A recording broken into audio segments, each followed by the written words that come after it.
नमस्कार.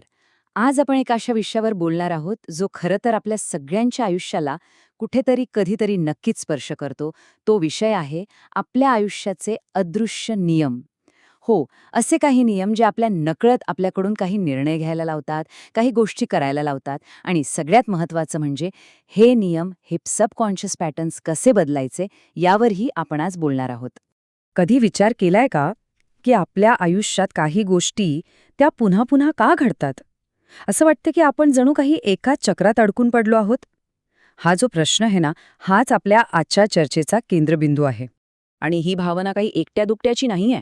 अनेक जण स्वतःला असे प्रश्न विचारत असतात की मी नेहमी एकाच प्रकारच्या व्यक्तीकडे का आकर्षित होते, किंवा प्रत्येक कामात मला अडथळा का येतोय असं वाटतं. काही गोष्टी माहिती आहेत, चुकीच्या आहेत, तरीही मी ते पुन्हा पुन्हा का करते. या सगळ्या प्रश्नांची उत्तरं खरं तर आपल्या आतच दडलेली आहेत. ओके, चला तर मग याच्या जरा मुळाशी जाऊया. बघा, या वारंवार घडणाऱ्या घटना काही निव्वळ योगायोग नाहीत. त्या आपल्या आयुष्याच्या अदृश्य नियमांमुळे म्हणजे आपल्या सबकॉन्शियस पॅटर्न्समुळे घडतात. हे समजून घेणं खूप गरजेचं आहे की आपलं आयुष्य अनेकदा आपल्या नकळत भूतकाळात तयार झालेल्या काही शक्तिशाली पॅटर्न्सद्वारे नियंत्रित होत असतं. हे पॅटर्न्स इतके खोलवर रुजलेले असतात की ते आपल्या निर्णयांवर प्रभाव टाकतात आणि कधीकधी तर आपल्या इच्छेविरुद्ध कृती करायला भाग पाडतात. जणू काही एक अदृश्य स्क्रिप्टच आपलं आयुष्य लिहित आहे. मग आता प्रश्न येतो की यातून बाहेर पडण्याचा मार्ग काय? उत्तर तसं सोपं आहे. आपल्या मनाच्या आत एक प्रवास सुरू करणे. या पॅटर्न्सला समजून घेण्यासाठी आपल्याला स्वतःच्या आत डोकावून पाहावं लागेल. यासाठी पहिलं आणि खूप पॉवरफुल साधन आहे व्हिज्युअलायझेशन, म्हणजे मानसिक चित्रण. ही एक प्रकारची निर्देशित कल्पना आहे. म्हणजे काय तर आपण आपल्या मनात जी चित्र तयार करतो, आपलं सबकॉन्शियस मन तेच खरं वास्तव म्हणून स्वीकारतं. याचा अर्थ सरळ आहे, जर आपण आपल्या आतली चित्र बदलली तर आपण आपलं बाहेरचं वास्तव सुद्धा बदलू शकतो. दुसरं एक महत्त्वाचं तंत्र आहे रिग्रेशन, म्हणजेच भूतकाळात डोकावणे. ह्या तंत्राच्या मदतीने आपण आपल्या सबकॉन्शियस मनात खोलवर दडलेल्या त्या आठवणींपर्यंत पोहोचू शकतो, ज्या आपल्या आजच्या नकारात्मक पॅटर्न्सच्या मूळ कारण आहेत. आता आपण बघूया की भूतकाळाला समजून घेऊन, खरं तर त्याला बदलून, आपण आपलं भविष्य कसं नव्याने घडवू शकतो. आणि यासाठी इनर चाइल्ड आणि रिफ्रेमिंग या दोन संकल्पना खूप महत्त्वाच्या आहेत. एक गोष्ट आपण सगळ्यांनी लक्षात ठेवली पाहिजे की आपण सर्वजण आपला भूतकाळ दररोज सोबत घेऊन जगत असतो. आपल्या आत असलेलं ते लहान मूल, ते आजही आपल्या व्यक्तिमत्वाचा एक महत्त्वाचा भाग आहे. आणि बालपणीच्या काही न सुटलेल्या वेदना किंवा घटना अनेकदा आपल्या आजच्या प्रतिक्रियांवर परिणाम करतात. याच संकल्पनेला इनर चाइल्ड असं म्हणतात. आणि हे रिफ्रेमिंगचं तंत्र तर अप्रतिम आहे. हे उदाहरण बघा, लगेच लक्षात येईल. समजा आपण वेदनेकडे एक वाईट गोष्ट म्हणून पाहतो. हा झाला आपला जुना दृष्टिकोन. पण जर आपण त्याच वेदनेकडे एक इशारा म्हणून पाहिलं तर तिचा आपल्यावरचा प्रभावच बदलून जातो. म्हणजे फक्त परिस्थितीकडे पाहण्याचा दृष्टिकोन बदलला की सगळं बदलतं. चला, आता काही प्रत्यक्ष उदाहरणं पाहूया.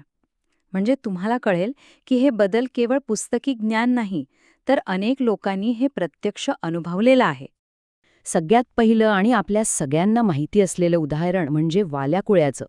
एक साधा दरोडेखोर, पण जेव्हा त्याला जाणीव झाली तेव्हा त्याने स्वतःमध्ये इतका मोठा बदल घडवून आणला की तो ऋषी वाल्मिकी बनला.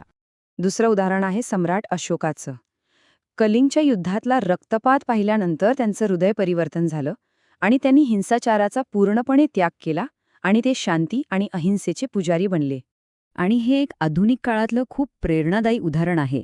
लुईस हे, त्यांनी आपल्या भूतकाळातल्या खोलवर रुजलेल्या रागावर काम करून स्वतःला कॅन्सरमधनं पूर्णपणे बरं केलं. यावरून समजतं की आपलं मन किती शक्तिशाली आहे. या सगळ्या बदलांमागे काही समान सूत्र होती. ती म्हणजे खोलवर केलेलं चिंतन, झालेली खरी जाणीव, एक दृढ संकल्प आणि त्यासाठी घेतलेले प्रामाणिक प्रयत्न. हे 4 घटकच कोणत्याही मोठ्या परिवर्तनाचा पाया असतात. तर आता सगळ्यात महत्त्वाचा प्रश्न उरतो की आपण आपल्या बदलाच्या प्रवासाची सुरुवात कशी करावी. शांत आणि शक्तिशाली मनासाठी एक खूप सोपी आणि व्यावहारिक पद्धत पाहूया. ती पद्धत आहे राजयोग ध्यान. आता राजयोग ध्यान म्हणजे काय? ही एक खूप सोपी प्रक्रिया आहे.